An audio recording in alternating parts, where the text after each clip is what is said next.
Analysis of earnings. Analysts lag reality. The chart needs no explanation. The red line indicates S&P 500 earnings, and the black line the forecasts of the so-called analysts. See for yourself. Where is your money? Here is something I want you to ponder about. Assume three entities, A, B, and C, represent the whole market. Entity A has 1 million shares of ABC. Entity B owns 100 shares of ABC. And Entity C is interested in ABC. ABC is currently trading at $100. Entity C requests Entity B and is quoted a price of $150.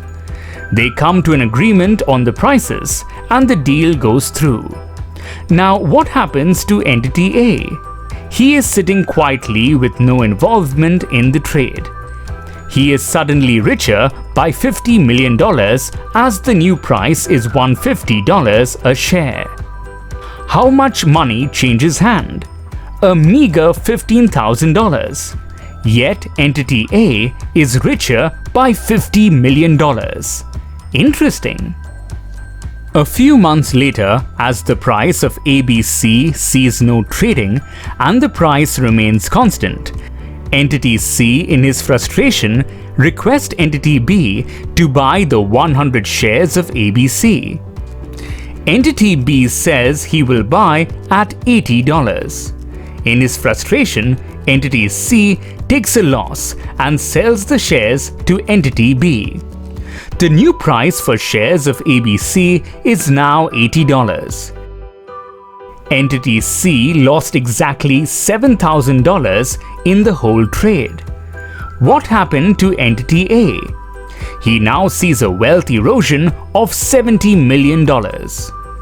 This is exactly what happens in the markets every day.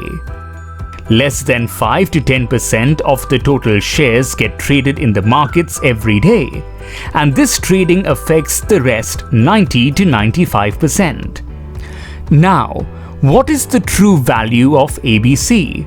$100, $80, or $150? Think about it. This phenomenon is repeated in the markets every trading day. We hear of market capitalization and wealth creation. Does money come in? Does money go out? Or is the market simply a game of numbers and an efficient way to transfer wealth from one participant to another?